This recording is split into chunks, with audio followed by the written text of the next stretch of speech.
Assalamualaikum warahmatullahi wabarakatuh. Bismillahirrahmanirrahim. Alhamdulillahil wahidil ahad, allazi lam yalid wa lam yulad wa lam yakul lahu kufuwan ahad. Wassalatu wassalamu ala rasulihil mab'usi rahmatan lil alamin wa ala alihi wa ashabi allazina nasyarahu rayataddin. Pemirsa Dara News dan sahabat The Santri yang dirahmati Allah Subhanahu wa taala. Perkenalkan, nama saya Indri Dwi Hasuti. Di sini kami bersama Ustadz Usman Maftuhun. Beliau adalah Ustadz Pondok Pesantren Entrepreneur Darul Rodo. Dan kebetulan juga beliau adalah pemilik channel YouTube The Santri.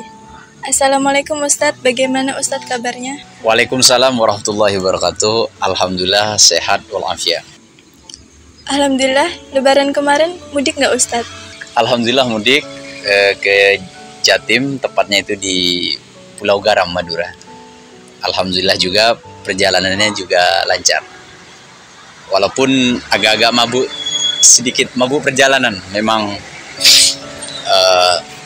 itu aja sih, tapi alhamdulillah lancar. Baik Ustadz, kami sudah mempersiapkan beberapa pertanyaan yang akan kita bedah pada malam hari ini. Apakah boleh bagi laki-laki yang gagal menikah kemudian meminta pemberiannya kembali kepada calon istrinya? Terima kasih pertanyaannya.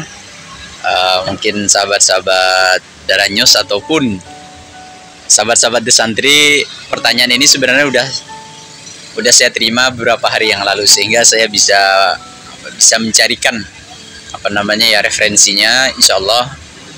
Cuman kalau nanti ada hal-hal yang kurang tepat bisa dikoreksi, karena saya sendiri memang masih tahap belajar juga ini. Itu pertanyaan pertama, apakah boleh orang atau calon suami, mungkin ini konteksnya tunangan, kemudian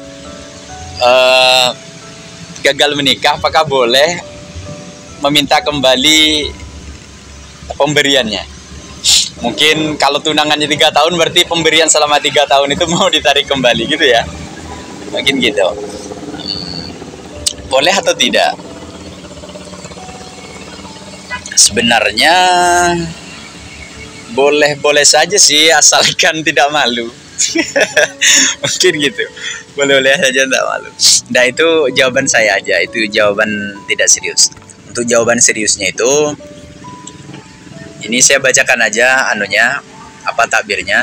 Itu ada dalam kitab Bughyatul Mustarsyidin. Saya bacakan dulu takbirnya. Bismillahirrahmanirrahim. Mas'alatun dafa'a limakhtubatihi malan biniyati ja'li fi muqabalatil qadri istaraddahu idza lam yattafiq al-aqdu wa yusaddaqu fi dzalika. Intaha qultu wa rajja'a dzalika fi tuhfah wa khalafa fi fatawihi faqala walau ahda limaktubatihi fattafaqu annahum lam yuzawwijuhu fa in kana raddu minhum raja bima anfaqa li'annahu lam yasul gharaduhu alladhi huwa sababul hadiyah. Wa aftah Asy-Syihab Romli bi anna lahu ar-ruju'u aidan mutlaqan saun kana raddu minhu aw minhum kama law mata fayurja'u fi 'ainihi baqiyan wa badalihi talifan makalan wa masyroban wa hulliyan. Artinya menurut Imam Romli, boleh-boleh saja secara mutlak meminta kembali pemberian atau hadiah yang diberikan ketika konteks tunangan, mungkin kemudian tidak terjadi pernikahan, gagal menikah, boleh diminta kembali. Baik itu gagal menikahnya itu baik disebabkan dari laki-lakinya atau disebabkan oleh perempuan. Ini boleh-boleh aja diminta. Cuman mungkin seperti yang saya bilang tadi itu, mungkin nggak banyak orang yang akan meminta kembali, mungkin ada unsur malu dan lain sebagainya. Saya kira demikian. Untuk kurang lebihnya bisa sahabat-sahabat Dara News dicek di kitab Bughyatul Mustarsyidin. Takutnya saya sendiri keliru memahami takbir ini. Insyaallah demikian sepaham saya. Allah alam bisawab. Terima kasih Ustadz atas penjelasannya tadi. Lanjut ke pertanyaan yang kedua. KDRT, cekcok, dan kekerasan yang dilakukan oleh suami, apakah dapat memperbolehkan seorang istri untuk mengajukan perceraian agar nantinya hakim yang memutuskan cerainya? Terima kasih pertanyaannya. Pertanyaan yang kedua, kalau terjadi cekcok ya, KDRT dalam rumah tangga, mungkin sampai, mohon maaf ini bahasanya orang dewasa, sampai pisah ranjang atau apa, apakah boleh seorang istri disebabkan perilaku suami tadi itu mengajukan perceraian gitu, meminta agar nantinya hakim ya yang menelak gitu, yang mencerai. Menurut mazhab Syafi'iyah, Hanabilah dan Hanafiyah itu tidak dapat memperbolehkan sang istri untuk mengajukan perceraian. Hanya saja menurut Imam Malik itu boleh-boleh saja istri mengajukan perceraian. Hanya saja yang perlu dipahami, karena kita sekarang hidup di negara hukum yaitu Indonesia, maka kekerasan itu masuk tindak pidana kriminal, sehingga walaupun secara hukum fikih mungkin dia hukum primernya itu tidak diperbolehkan untuk mengajukan perceraian, tapi bisa dilaporkan, kena delik, akhirnya masuk penjara karena itu kriminal, memang kriminal. Jadi itu yang perlu dipahami. Ini ada dalam kitab fikih Al-Fiqh Islami wa Adillatuh li Syekh Wahbah bin Mustafa Zuhaili. Bunyi takbirnya begini: lam yujiz al-hanafiyatu wa syafi'iyatu wal hanabilatu at-tafriqa li syiqaqi aw lid-darari mahma kana syadidan li anna daf'an darar aniz zawji yumkinu bi ghairi talaq antari kirafil amri ilal qadi wal hukmi ala rajuli bita'dibi hatta yarji'a ala al-idrari biha. Kemudian kata Imam Malik, wa ajazal maliki at-tafriqa li syiqaqi aw lid-darari man'an lin niza' wa hatta la tusbih al-hayatu az-zawjiyatu jahiman wa balan. Saya kira itu jawaban singkatnya seperti itu. Tapi yang perlu dipahami seperti tadi ya, karena kita hidup di negara hukum, maka hal-hal yang melanggar hukum itu perlu dihindari, walaupun secara hukum fikih itu diperbolehkan saja. Saya kira demikian. Kurang lebihnya mohon maaf. Allah a'lam bishawab. Terima kasih Ustadz atas jawabannya tadi. Lanjut ke pertanyaan yang terakhir. Bolehkah pria atau wanita menolak pilihan orang tua?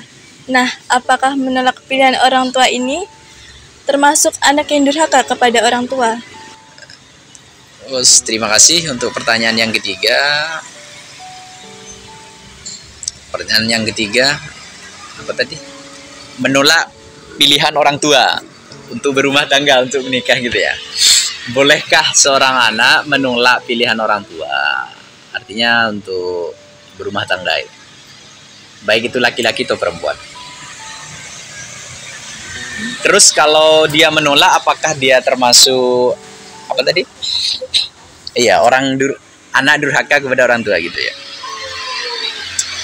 Pertama, jawabannya boleh menolak.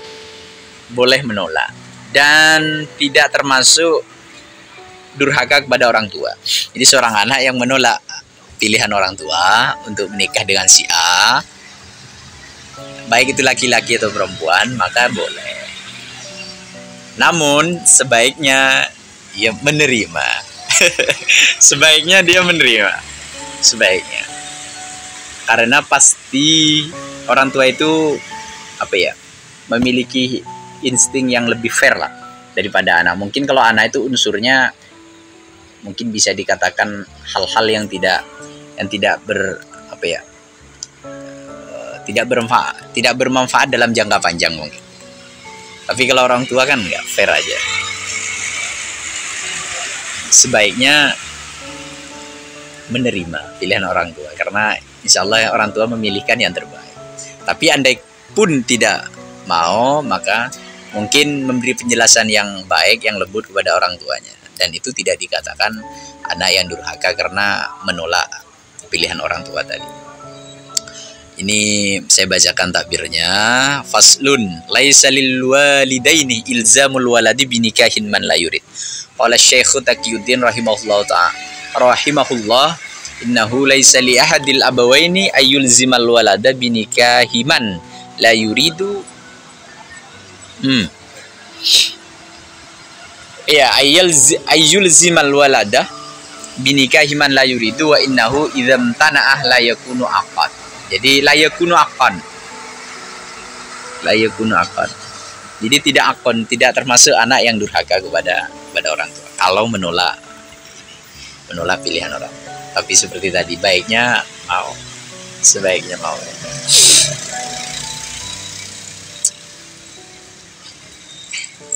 Biasanya kalau kita ngikuti pilihan orang tua itu biasanya hanya di awal aja kesannya itu kayak terpaksa, terus enggak kurang enjoy menjalani. Tapi insya Allah barokah kalau ngikuti orang tua, kan ngikuti orang tua itu termasuk perintah agama. Insya Allah demikian. Jadi kurang lebihnya mohon maaf kalau ada hal-hal yang kurang pas dari jawaban saya, bisa dikoreksi. Untuk yang tadi itu bisa dicek dalam kitab Al-Adabus Syar'iyah di Muhammad bin Muflih Al-Hambali, juz 1 halaman 644. Saya kira demikian, kurang lebihnya mohon maaf. Ini singkat saja. Akhiran, assalamualaikum warahmatullahi wabarakatuh. Baik pemirsa, tidak terasa kita sudah di penghujung acara. Jika ada pertanyaan atau penjelasan yang kurang jelas, silahkan komen di kolom komentar. Insya Allah nantinya kami akan jawab. Terima kasih juga kepada Ustadz Maftu sudah berkenan hadir. Terima kasih kepada rekan kru saya Indri Dwi Hastuti, pamit undur diri. Jika ada salah kata, saya minta maaf yang sebesar-besarnya. Akhir kata, Assalamualaikum warahmatullahi wabarakatuh.